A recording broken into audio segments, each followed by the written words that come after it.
Yeah, and now we are live. We start to let the audience in. Now we have 20, 30. Yeah. Good afternoon, everyone, or good morning, depending on your geographic location.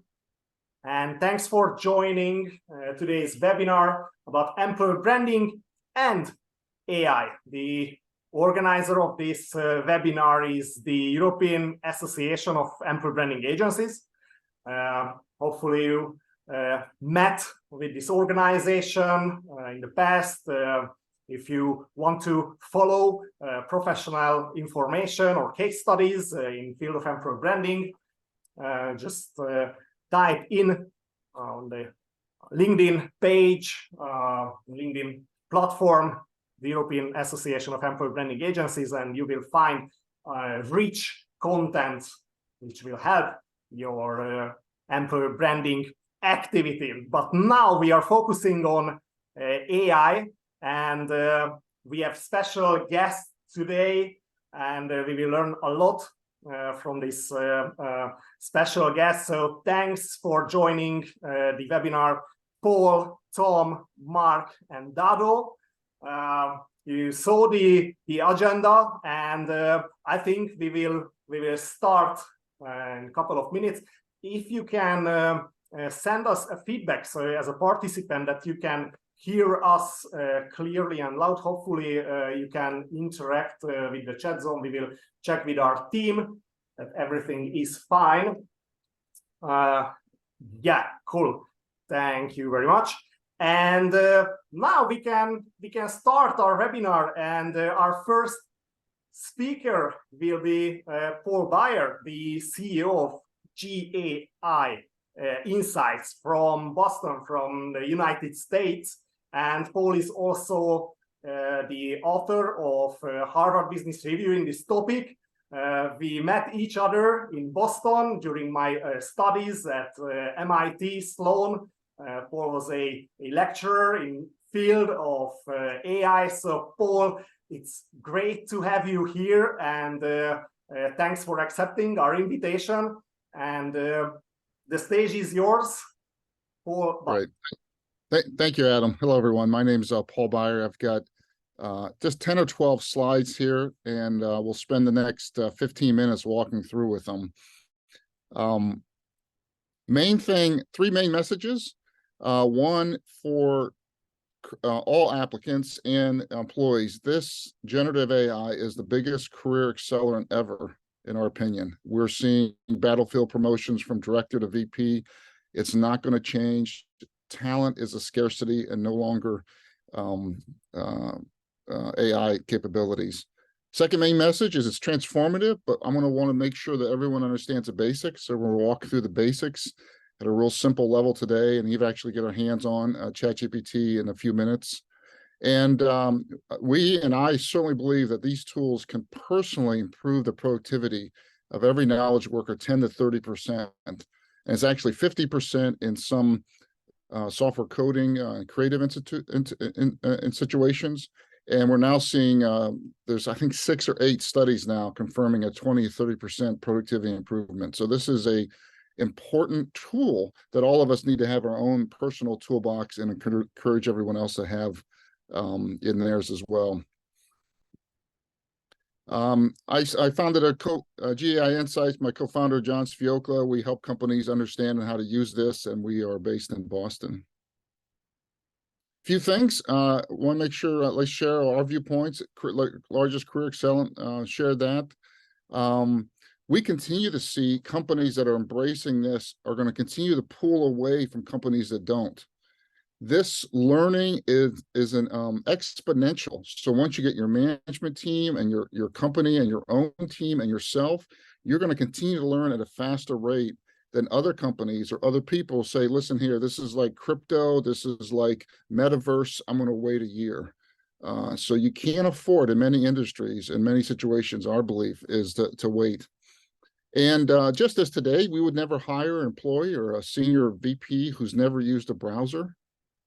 I believe the same thing is going to happen next year.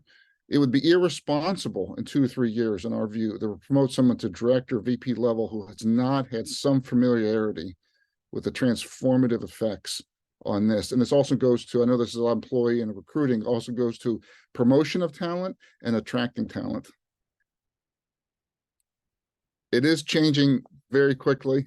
Everyone, Meta, at DeepMind, Mistral in France, to Google, can't keep up.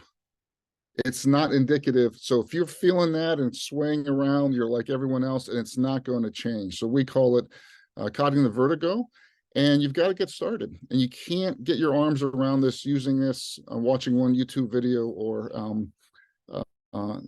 reading one article. It's like swimming. You've got to get in the water. You got to put your hands on it and start learning here. Next few slides, I want to go through the basics and we kind of build up. This is for non-technical audience. So this is there's several types of AI that have been around for 30 to 40 years. Generative is using 3 or 4 of them: the machine learning, deep learning, natural language processing, and others. There's been a whole bunch of technology improvements in compute power and storage that allow these things to come together, which get this unbelievable transformative thing called generative AI. And generative AI just means something goes in and something comes out.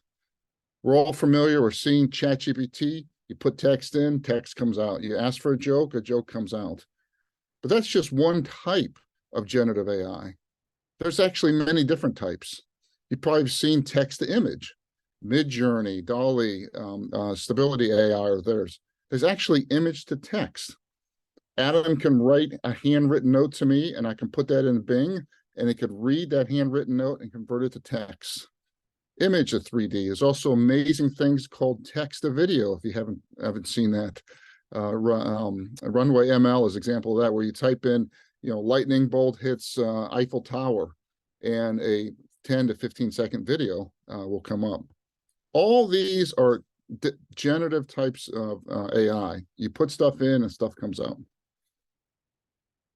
The other 2 basics, narrow is kind of what we're all been familiar with in the last 20, 30 years. It's what the next recommendation for an ad is on Google. It needs a very specific training set of data, and it's very specific to a particular use case. Generative is horizontal. Usually one very large use case, one large data set, and you can use it for HR, you can use it for coding, you can use it for writing novels. It's very transformative in the sense that it's very horizontal and applicable in many other situations here. In our view, this is a big deal. This is as big or bigger than the internet. Full stop. It's much bigger than some of the other hype waves you're seeing. Why? Because it gives us a chance to talk to machines. I think in the world, there's 10 million people know Java. I think there's 13 million people that know Python. There's 8 billion people in the world that know their own language. If you know your own language, you can now speak to data, you can speak to unstructured data, and that's transformative. 2 or 3 more before we actually get our hands on. One way to think of it that we like this, think about as power tools. If Adam hired me to go remodel his kitchen, and he came home after work, and I'm hand drilling holes for screws, Adam would say, "What are you doing? Have you not seen electric drills?" Same thing if I'm putting shingles on his house, I'm one nail at a time and not using one of those electric nail guns. Adam would say, "What are you doing?" The same thing for generative AI. Why are you not starting papers and job descriptions with generative AI? Next year, I believe in the States, it will be irresponsible for a large company to hire a large law firm where the law firm is not using large language models today. Just as we would never hire an accounting firm that wasn't using spreadsheet. So it's that kind of fundamental. So think of it as power tools for knowledge work. Lots of examples. This is one example where a rep taught himself. He had $3 million quota US dollars. He saves 4 hours a week. He does 10 to 15 RP responses a week. So now he's doing better RPs in a short amount of time. Incredible productivity, and allows him to sell more. Here's another business case. This is a company here in the States. They have 200,000 messages per month. They use ChatGPT to build and automate some of those machine to computer responses. And they're saving $4 million a year and have over 400% ROI. So very transformative in a lot of different areas, both on the individual level, but also the task or process level. ChatGPT, real simple. OpenAI is the name of the company. Chat is the name of the product. It takes data, trillion pieces of information, internet. It builds a base model. And they add to that rules, regulations, hand draw rules. When it first came out, you could say, how many people could I kill for €1? Now, if you do that, the rules let you block. And then that's an API. And that API is used either by a browser or applications. Important things people know, it's a giant probabilistic machine. It guesses. It is a super autocomplete that's very sophisticated. There's not a rule in it that says if then, like we've been used to for the last 30 years. It's really fast. It's usually correct, but when it's wrong, it's sometimes very wrong. It'll make up citations. Best way we like to think about it as 1,000 interns at your fingertips. So when Adam needs something, interns go off, write me an article, they go off and they bring it back to him, he QAs it, then he sends it off. Create an image for me, the interns go off, bring it back, he looks at it. We would never allow an intern create a letter to our top customer or our CEO and send it off. That's one good framework we have found helpful for this here. Last few minutes, let's actually jump on. I want to inspire you, if you haven't personally spent 5 hours with these tools, to do this. So I have a couple of examples here that we'll just start walking through. Here's ChatGPT. For folks who don't know, at 3.5, that's the free version. Anybody in the world can do it. You have to give them an email. And or you can pay $20 US a month or whatever equivalent in your country and get the 4 version, which is more powerful cognitively, but it's a little slower. So today we'll use the 3.5 just to show people the power. And the first few are for an HR view. So if you haven't seen it, they're unbelievable for doing a lot of basic things. So we do a new chat, write a job description for an AI director in Berlin, Germany. Here's some of this. They can be misspellings, things we're looking for. Previous experience includes 5 years of applied technology. And it'll go off, our image will go off and it'll start creating a job description for us. That's great, but we also need it it's for Germany, so rewrite in German. And it'll rewrite pretty well in 25 or 30 languages. But let's also think, we also, in our HR organization, we really believe in core competencies, right? So what are top 5 core competencies for this position? And these may not always be perfect, but it's a good first start. It's coming back, our interns are coming back and showing us, Adam, boy, here's a pretty good thing. But let's keep going. Let's not underestimate the interns. Create an interview guide.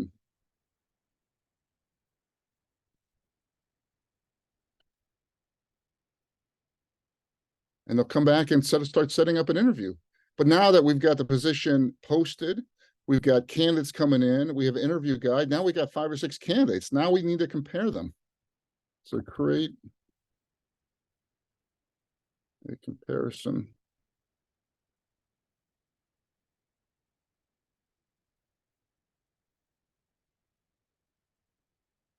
And I'll actually start creating. That's interesting. Usually it doesn't fill it out. So again, this is a good example. What I want is a table that's empty. But our interns came back and they filled out the table. So treat it like interns. I'm not happy with this response. Redo the table, but leave the values empty. Let's see if our interns understand this. It's closer. I want the things blank, but to wrap up, I'm just showing people, here's different ways to do that. Here's some HR. You can also do, and I'll finish up in 2 minutes, a few on the, you can do performance reviews. I'm sure we all love writing performance reviews.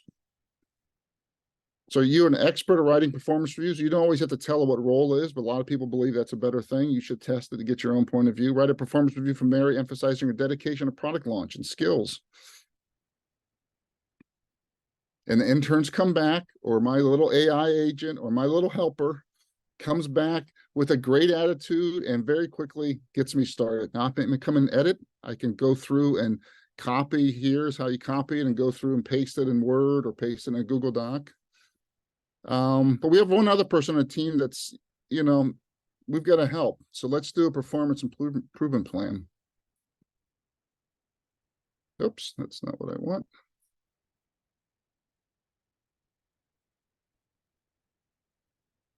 You are an expert in writing performance improvement plans. So we're going to write one for Frank.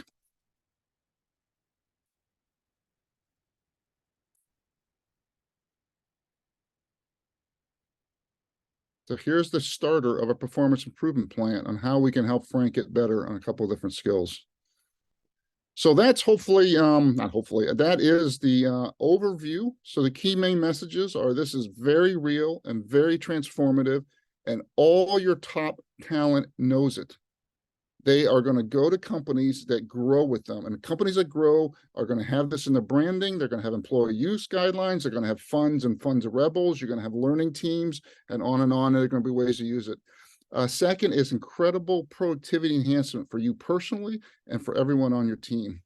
And the third is point is you learn by doing. This is like swimming. You don't learn by reading. You don't learn by talking. You learn by doing, and then telling everyone else what your swimming experience was like.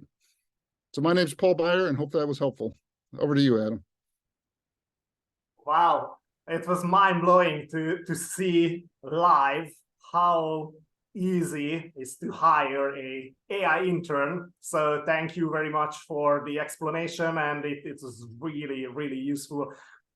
Paul, thank you very much. And if you want to get in touch with Paul, or if you are from the US, I really suggest to find Paul on LinkedIn and follow his work, because you are a true community builder. So if you are interested in AI, Paul is the right person to follow. Paul, thank you again. And now we are moving forward, and here we have our friends from the UK, Tom Chesterton and Mark Horley from Tonic, a multiply award winner agency, employee branding agency from London. And I know very well your work for years, and what you bring to the table in employee branding is really world class. But AI will ruin our work, or we will lose our work, or how can we connect creativity, the algorithm, and humanity? Tom, Mark, the stage is yours. All right, cool. Thanks, Adam, and thanks, Paul. I thought that was a very interesting talk. And we're going to talk to you a little bit about this core idea around whether creativity or humanity is the choice over artificial intelligence. For us, we're strong believers in the power that AI has to offer all of us from a communications perspective. So, to that end, we're going to fly you through some thinking that's based around this core idea. And the core idea is creativity and humanity are not only overdue a renaissance in talent acquisition, it's essential for the future of talent acquisition, employer brand and recruitment advertising that this happens. So for me, I think the key question we've got to ask ourselves is, will we seize the opportunity? Because there is a massive opportunity here to combine the power and ingenuity of humanity with the technology that's available to us. Or will we end up in another race to the bottom? When we look at social, when we look at the way that the internet is used in general terms, there's the lowest common denominator seems to be where humanity goes to, but this is a massive opportunity for us to do something better. Now, this race to the bottom, which we hope to avoid, is not new. So Tim Berners-Lee, when he invented the internet, or when he invented hypertext markup language, was really trying to find a better way of communicating to people. But what the ultimate impact on talent acquisition, particularly employer brands, as a result of that, was actually to drive changing behavior. So from print, from classified advertising all the way through to what we now look at from a programmatic, social, audio, employee-generated content point of view, is all about data. It's all about pushing information to people. It's less emotive. It's less about a dialogue and less about a conversation with people. So from a talent acquisition point of view, and from a candidate's perspective, what that drives is a declining quality of communication and a worse experience for our candidates. Now, from an employer branding perspective, that's obviously the last thing we want to do. So to that end, part of what we're worried about is that there's been this golden age of HR technology that hasn't translated into a golden age of employer branding because we've been pushing towards the bottom. The technology that sits behind that has led to massive innovations, but it's been about short-termism. It's been about specialization and narrowing of focus, which I think is the responsibility for all of us from an employer branding point of view to push back against and to really think about what are we trying to achieve. And frankly, it's not all bad news. The rise in technology in employer branding has had big, profound effects on the way that we do work. It has had massive upsides. So it has streamlined processes. It has helped us to be more precise in our targeting. It has given us the ability to look at data as a way of driving insights, but it has become a little bit formulaic. It has been slightly boring. It has led to a decline in creativity and a decline in the human-to-human contact, which is interesting, really, when you start thinking that actually all of our job is about communicating better with individuals. So, the question we ask ourselves is, are we starting to think about people as data points, or is there something better out there? And then comes along AI. So we've got this kind of cold, calculated world of algorithms and data as one choice, but on the other hand, we've got this kind of warm, unpredictable world of humanity and creativity on the other side of things. So is this going to be another part of the hype cycle? Paul referred to it in his talk earlier on. This is not about NFTs or AR or VR, which have under-delivered in terms of what our expectations are. This is something very, very different. And it's different because AI can learn to understand and even mimic human creativity. It can be the tool that actually enhances our creative capacity and brings a much more personalized human-to-human touch to everything we do, from brand creation through to recruitment advertising, if we do it in the right way. So we thought it'd be a really good, interesting conversation with AI and ChatGPT to understand whether it is actually truly creative. So just as Paul then asked the 1,000 interns, we asked 1,000 interns, are you genuinely creative? And this was the answer that it gave us. It says, as an AI language, so I'm just going to move you out of the way, as an AI language model, I possess the ability to generate creative responses and engage in creative tasks. While I don't possess human-like consciousness or emotions, I can assist in generating creative ideas, writing stories, composing poems, and providing creative suggestions. However, it's important to note that creativity is not often associated with human imagination. Is often associated with human imagination, intuition, and emotional depth, which are aspects that AI models like myself are still striving to replicate. So as Tom just described there earlier, we're in a situation where it can mimic what we want it to do. It can learn how we want to do it, but fundamentally it struggles with that kind of human emotion and that sense of humanity. So maybe not right now, which I think is really an interesting perspective, because fundamentally, as a human invention, it can only aggregate and augment our reputation for ingenuity and creativity. So fundamentally, it could be an average of what humans have generated before. It scrapes those thousands of data points. It creates environments that we're looking for, and we can generate more and more specific responses based on what we do. It can automate big tasks. It can speed up timely processes. It can give more iterations faster and cheaper, as you just saw there. We've got some really fast iterations from Paul there for Frank and for Mary. It offers agility and insights. And really the thing that I find really interesting is around this addressability into segmented markets. So we can understand how people think. We can understand how people feel. We can understand their behavior and their human response to what we think we want to communicate with them in an employer brand perspective.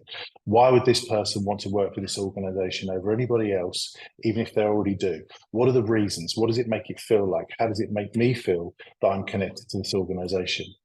Yeah, and when we think about some of the things it can do, it finished Schubert's renowned Unfinished Symphony. Now, whether we know that that's the right answer to the very end, we'll ask those 1,000 interns, but it did finish it. It can read our mind, it can read our dreams, and it can decode our thoughts. But the piece that it's still learning, and the piece that we're really interested in, is originality, those unconnected connections, those things that we see as human beings that AI can't see just yet and that it will learn. Those emotional elements, it can't feel, as it described there earlier, it can't explain its decision. It's random, and those, because of all this unconnected data, sometimes it can feel a bit random. But there's a blind variability to creativity and what we do. And I think what's really interesting is that we can use it to learn, we can use it to grow, we can develop ideas, but that sense of humanity, the sense of emotion, the sense of people has to remain in there. As Miles Davis once said, don't play what's there, play what's not there. And that's what AI does. It plays what's there. We help it understand what's not there. And so for us, it's a very symbiotic, not robotic answer. It's human intelligence with artificial intelligence, with AI, that's going to really generate and demonstrate the power of AI. And so those 1,000 interns become 10,000 interns, become millions of interns, because we can then help it to define what we're looking for in those unconnected spaces as much as in the connected environments. So we did a quick game. We asked it to do an ad. We did the one on the left, work for a king, not a clown. It's recruiting people into Burger King, and I'm sure you know that Burger King has the big king. We asked it to rewrite it. So we were very simple. We said, work for a king, not a clown. The guys over at the Mid-Journey and ChatGPT wrote this over on the left: trade the circus for a kingdom. Lost its sense of humor. It lost its sense of the unconnected connection. Didn't quite pick up that we were having a bit of a dig at McDonald's. However, it did say, ever dreamt of royal treatment? At Burger King, we're not clowning around. We believe in the power of respect, teamwork, and quality service. Swap your oversized shoes with a crown and experience a work environment where you're truly valued. Your reign begins here. So you can see it went down the kind of circus clown, and drew us a pretty scary clown, if I'm honest. But he went down the circus clown rather than picking up on McDonald's. So that's my point around unconnected connections. We were able to give it its brief, but we weren't able to help it create those connections in itself. However, by 2050, and I'm sure Paul has more decent, much tighter stats than this than us, but by 2050, AI will be able to perform any intellectual task a human can perform now. Will it be able to create those unconnected connections? Who knows? But fundamentally, this is about using it to effectively engage in a meaningful way. It's about ideas that are still going to be required, and constantly striving for better. We're using the platforms for speed, for agility, to understand the people that we're talking to bring it into localization and so on. I think it's really interesting that we need that sense of human creativity and feeling and emotion, the other side of AI that it will learn in time, I'm sure, but fundamentally at the moment it still needs us. This is us. We build talent brands people want to work for.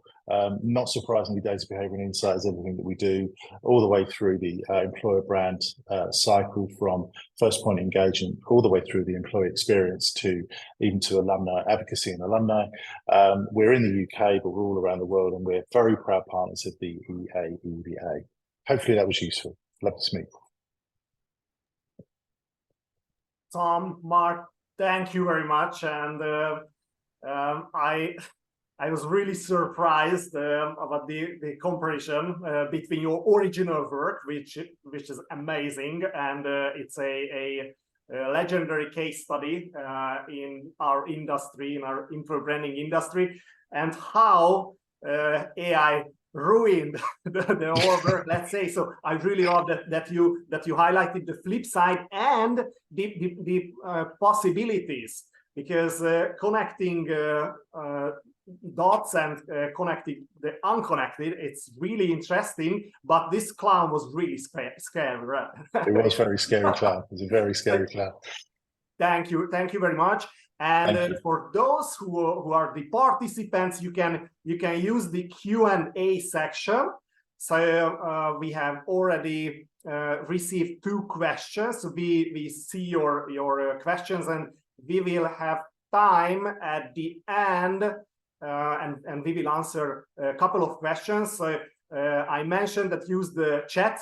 Do not use the chat because in webinar mode it's disabled, but use the Q&A, and we see the questions. So if you have questions to the panelists, don't hesitate. And now let me introduce our next speaker. Dado van Peterken, and I would like to give you the stage, and I'm really interested about your topic, because we were talking about technology, and Paul highlighted the opportunities.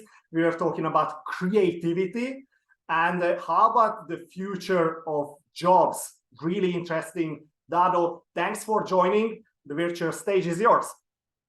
Thank you, Adam. Thanks everyone for being here. My name is Dado, and together with my partner, Jeremy, we just published a book on the topic of the virtual economy, which talks about the next phase of the internet, in which artificial intelligence obviously has a big place. Today, everywhere you go, every newspaper you open, it's about AI everywhere. AI, or AI, as some think. Because let's be real, AI will have a fundamental impact on society, on work, and on our lives at large. And that impact is already quite feelable. If you look at the IQ levels of AI platforms today, they are considered to be at a level of 150. Now, 150 is already far above the human average. Einstein had an IQ of 160. The smartest people on the planet have an IQ around 200. And the predictions show that this will go probably tenfold in the coming years and in the coming decade. And obviously, people ask the question, what will this mean for my job? This is an interesting graph that shows the search volume for ChatGPT in November 2022, when it was launched. And then also the search volume for people searching for, will AI replace my job? So people obviously have that question. Now, this is not something new. If you look back in history, you see that we always have been scared about how technology will change our economy and our jobs. In the 20s, the march of the machine will make idle hands. In the 40s, does the machine displace man in the long run? Then if you go into the 50s, the promise and peril of automation. If you look in the 60s and the 70s, automation might end most unskilled jobs in 10 years. So we see that throughout history, even in the 80s and the 90s, people have been scared of technological unemployment. So this is not something new. What you also see if you look back in history is that technological advances have always caused disruption. But on the flip side, if you look back into the statistics, they have always fueled economic and employment growth. So instead of just being scared, we should also look at the opportunity that this will bring us. And so the first studies that are being done, amongst others from McKinsey, show that in different categories of jobs, that employment will increase. You see here on the left-hand side, the statistics for healthcare professionals, STEM professionals, builders, managers. So in a lot of categories, jobs will continue to grow. Now, on the other hand, we don't need to be naive. When I was young, I did two things. I played a lot of Game Boy. I'm a kid from the 80s. And I also tried to solve the Rubik's Cube. I never managed to do so. But today, there are world champions that can do it in 3.8 seconds. So they give these people the block. They do it in a very, very fast way, and they solve the equation. And then I saw this video. Solving in 3, 2, 1. Oh, yeah. Which is exactly 10 times faster than the current world record. So let's not be naive, there will be an impact. If you look at other studies in the field of coding, then you see that a coder who is using AI has an efficiency gain today already of 55%. If you look at the cost of marketing, then on average, on a global level, the cost of an hour is around $150. If you look at the cost to create material to these generative AI platforms, obviously you're just looking at a few cents. So purely economically speaking, it's a rational thing to believe that this will bring us a lot of efficiency.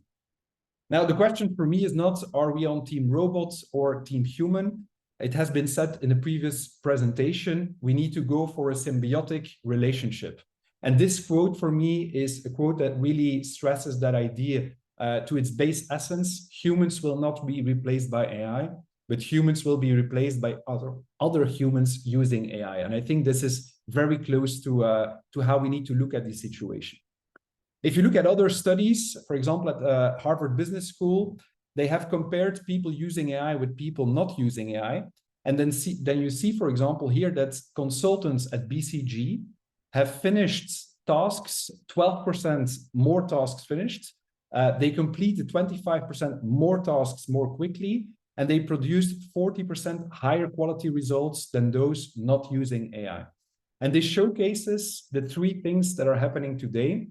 AI is helping us to do things in a faster way, in a cheaper way, and also in a richer way, because now we get more variants, more scenarios, more tools, so we can get to more creativity. Now, if you look at jobs, there will be an impact, but most people see it as a binary solution or question. So some people tell me the job of an accountant will disappear, or the job of a lawyer will disappear. But I don't think it's that binary. A job is a combination of different building blocks.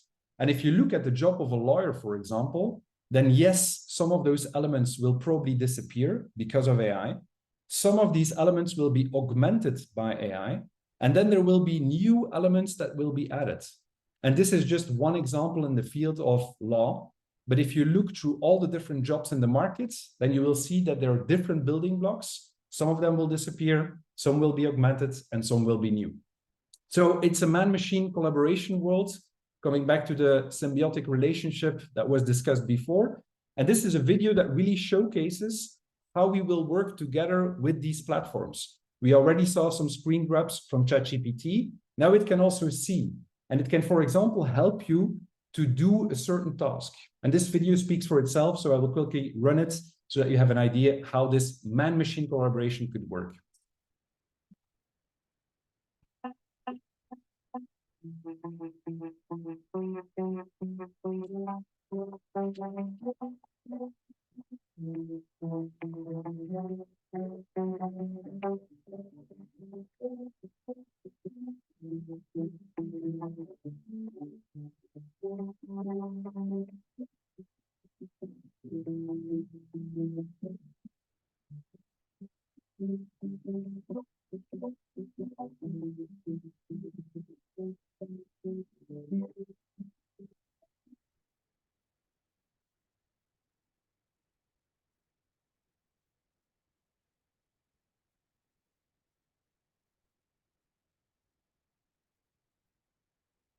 I will move on for the sake of the timing, but you can see here how this platform is helping the person in question to perform that task. So you can imagine how this will speed up the process of onboarding, the process of training, and so forth. And so if you look into every process, today there is an input, there is the actual creation, and then there is the output. And I believe that the creation part will be mostly done by machines. They will do the heavy lifting. But there is still the inputs with the prompting, where you need to give the right instruction. And then there's still the selection of the outputs. What are you going to keep? Like we saw in the first presentation from Paul, there is a ask for a performance review. There will be bits and pieces that are interesting, some things that you will need to adjust. And finally, you still have to select the output that you want to take away for the actual performance review. And so I think that's how we need to see the situation today. We will be freed up in the heavy lifting process, but the input and the output is still a very human job. Now, what is also interesting is that I believe that we will speak to many more bots than we can assume today, and we will probably also build some kind of relationship. I see it when I talk to ChatGPT that I'm very friendly when I ask it to do something. And I'm also very thankful when I get a reply. So I'm also tempted to write thank you. And there you see that the boundary between what we consider a machine and what we consider a partner or an intern, like Paul said, is becoming a very thin line. And it's very clear that psychologically, people will get probably some kind of bond with these platforms going forward, especially when they will move from this DOS-like interface to something which is more personified, and which also builds that relationship with you. And so I think psychologically, we will tap more into these platforms than we believe today. Now, if you look then at the human competitive advantage, the question is, where do we still make the difference? I think at the level of knowledge, machines are at the same level as us, or they have even surpassed us. Think about the internet, Wikipedia, and so forth. The level of creativity, I would also say that machines are definitely catching up. And in some cases, they're on par with our creativity. And then people say, yeah, but we still have the emotions. And that's interesting because these platforms don't have emotions, but they can show emotion. There was a study in the US where they compared doctors to AI platforms in their empathy towards patients. And in 78% of the results, the AI platform showed more empathy to the patient than the doctor. And so it's normal. A human being can show emotion, but that doesn't mean that we also show the emotion in real life situations. And so a doctor has to go fast. Sometimes they have become hard in the job. So they don't show that emotion all the time anymore. So the question is, will that be our unique competitive advantage? Or is it the relationships that we build? And this is, for me, my best guess today, that building communities, building networks, working across departments in companies is still very much a human job. This cannot be done by robots. It cannot be done by platforms. And I believe that building those relationships is our unique competitive advantage for now. And then obviously some of us will have to transfer into other jobs. And if we do that, there are also transferable skills. Like a graphic designer has creative thinking, he's good in curating art, has an eye for beauty, can link concepts. If you then add that in the mix with some new skills, that person could transform to a new role where the previous skills can be beneficial. And so I believe that this way we will reinvent us. So first of all, jobs are a combination of different building blocks. Some will disappear, some will be augmented, some will be new. And then some jobs will be transferred into other qualities and into other roles, because people still have those benefits and their characteristics that can be useful in other parts of an organization. That also means that we need to look differently to education. Most of us have seen these classrooms. This is how we used to be educated. Then we had the overhead projector with those transparent papers where teachers could write down. Then we had the overhead projector with the beamer on the screen. And then we have this situation today where Gen Z is being educated with tablets. And I think going forward that we will see more and more AI tutors that will work alongside the real tutor in that symbiotic relationship. So kids will have a personalized tutor that knows that, for example, my kid is not so good in French, but very good at mathematics. And it can go faster in that direction. Whereas for another kid in that class, the equation is different. And I believe that education will be an answer to that job market of the future, where people will be educated, not in generic terms, but in very personalized terms through these AI bots. So to conclude my part, I think we are in AI kindergarten. ChatGPT was launched exactly a year ago. So we just started out. Give this another few years, give this another decade. It will be tremendous how many opportunities this will bring. Also a bit scary. I'm the guy in the middle. I'm very enthusiastic about what is coming. Some people are also a bit scared. Some people don't really care, like the girl in the middle. And then there are people in the back with mixed emotions, sometimes excited, sometimes a bit scared. And I think it's the job of companies and HR to make sure that everybody can get along. To do that, we need to apply what I call a people process platform lens. What does it mean for talent? How can we make our processes faster, cheaper, richer? And what are the platforms that we need to choose? And to do that, you need governance. And for me, the governance that I think is the best setup for now is that you need obviously a mandate of the management, that somebody in the company needs to be the champion of this evolution to keep a finger on the pulse. And I believe that HR is in the driver's seat of enabling the organization to make this happen. Because one thing that I think we need to avoid is how we treated digital, which was a silo that was sitting apart from all the other divisions. And I think we need to make sure that we avoid that mistake and that we don't see AI as a vertical, but as a horizontal shift that goes through the different departments. It will affect marketing, customer care, sales, HR, legal, finance, basically every department of the organization. And then we still have a bit of time. There is still a window of opportunity. I don't know if you have witnessed these hallucinations within AI. There's a funny one that I saw when a person asked it to come up with a salmon in the river. I don't know if you have seen this one. There are many other examples. So AI is not perfect yet. There is also bias in the system. Sometimes there's citations or resources or sources that are not correct. So we still have a bit of time. And I also witnessed it myself when I was uploading a video to YouTube. And you might know that YouTube has an AI to detect which subtitles it needs to put on the video. And so it was listening to my name, which is Dado van Petegem. And I don't know if you can see here at the bottom how it got translated. It turned into Dad from Bethlehem. I've been called many names, but this was definitely a new one. So you see, it's still not perfect.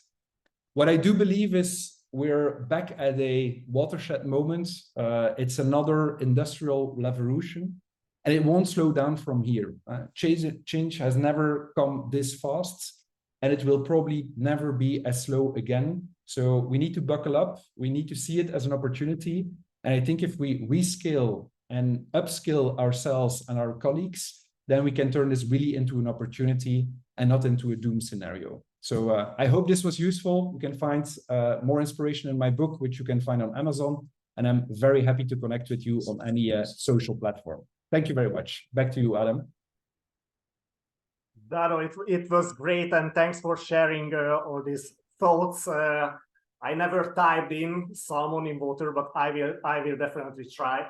And I love all the examples you highlighted, and it was a great historic perspective that we were afraid every time when new technology came in. And we have 9 questions. I try to keep it short with the last presentation, but hopefully some of the questions will be covered in my presentation, and we are going to have a couple of minutes to answer the questions. So I would like to ask our panelists to read the questions and prepare with answers. And yeah, let me share my screen here.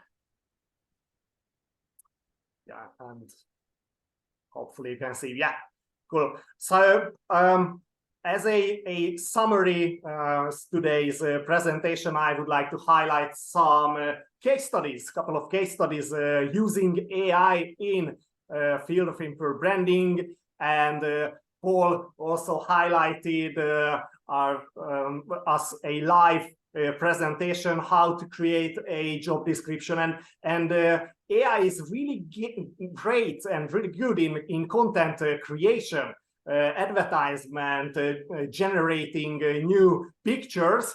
So we collected 5 ways how to use AI if you are dealing with employer branding. And we have an interview with Paul on our website. So if you didn't check it, maybe it's the good time for it. So we collected and translated the possibilities in AI to the employer branding implementation. So creating eye-catching visuals, and I will highlight a couple of them, and generating content for your social media and internet communication as well. Or if you move to a new office, ChatSonic is also a great tool to get more inspiration and try to find out what will be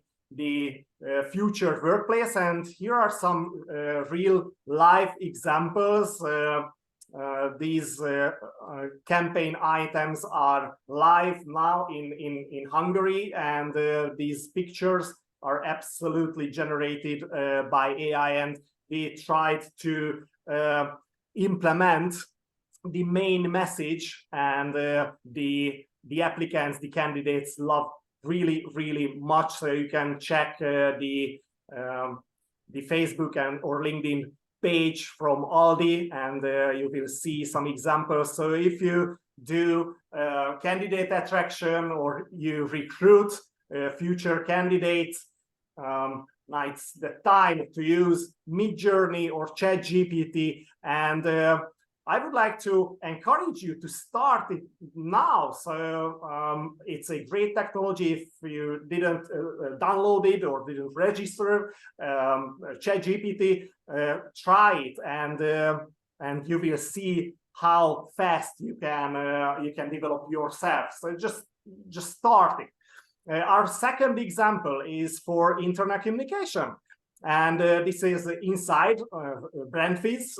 We are an employee branding agency here in Hungary, and we have a couple of policies or rules like everyone inside the organization. So, for example, the office, which is the office space here in Budapest, Hungary. We have holiday policies, social policies, and we needed some help from ChatGPT to collect these procedures, because when you enter to a workplace, you will be part of the onboarding phase. You will receive tons of information, and next week or next month, you try to recall all these informations, and these questions are landing on the desk of the first level leaders, and it's sometimes overwhelming to answer these questions. It's also written, so leaders sometimes refer that, hey, it's in the onboarding presentation, just find the answer. And this problem is easy to solve with ChatGPT, and here you can see our first try. So this was the result of the first beta testing. You can see that Isabel, our digital officer, was able to answer some part, but we had 25% totally wrong answers. So we also had the salmon in water, and we also had the scary clown, like Tom and Mark mentioned. So 25% totally wrong answer is not a great result. And we made a second version. We find out that some of our procedures are not detailed enough. So it was a good feedback for us that it's not in the procedures or policies, or it's not easy to understand. So we updated our policies, and with the second version, we hit 80% good answer or high quality answer, which is a great step forward. So now we are happy, and Isabel is also happy, and hopefully we will be able to manage in the future to start a client project with this. We have tons of questions in terms of legal problems and how to share corporate policies. What are the security policies behind? So these are tough questions, but the technology works, and it was really good to see how ChatGPT is able to boost the onboarding process and help first level leaders to answer these questions. And the third one is from IKEA. This is a case study. You can read it on global newspapers here from Reuters. And the case was that IKEA had more than 8,000 people in call centers all around the world. And 2 years ago, they started to develop Billy. And Billy is a chatbot for customers. And now Billy is able to handle almost 50% of the questions coming in from customers to IKEA globally. And what happened with the colleagues? Did IKEA fire half of the call center staff? No. IKEA retrained them and teach them how to be a interior designer. Now it's a service at IKEA that you can call someone, book an online meeting with your interior designer, and they help you to design your home. And this reskilling project generated 1.3 billion extra revenue in euros for IKEA. So ChatGPT or AI won't steal our jobs, but reskilling is necessary. And this is a great example to highlight the potential business impact of AI. And I think IKEA did a really great job with this reskilling project. And this is a good benefit for the employees as well, because they were able to add more value to the company. So 3 takeaways. The transformation in employer branding is super fast. So start it now and try these tools and try to use them, measure the result. This is the first one. The second one, we collected the 4+1 potential areas where you can use these tools, and we highlighted in this article the tools as well. So you can read this article, and there is a great opportunity to boost your team performance with reskilling. And if you are from HR, reskilling is a hot topic in terms of AI. So if you are ready, start it today. And if you have more questions, you can find me on LinkedIn, or you can send us messages on LinkedIn to the European Association as well. And now I stop sharing my screen, and I would like to highlight a couple of questions. Paul, you received the first questions, and Meshi asked that, are you guys consulting companies on AI basics, like trainings for businesses?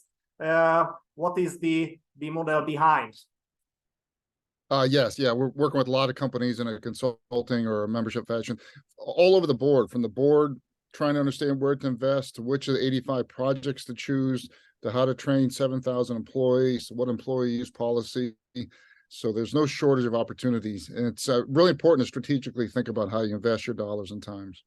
Okay, I think we answered a couple of questions. For example, what are the daily tasks a HR specialist should utilize ChatGPT as a must?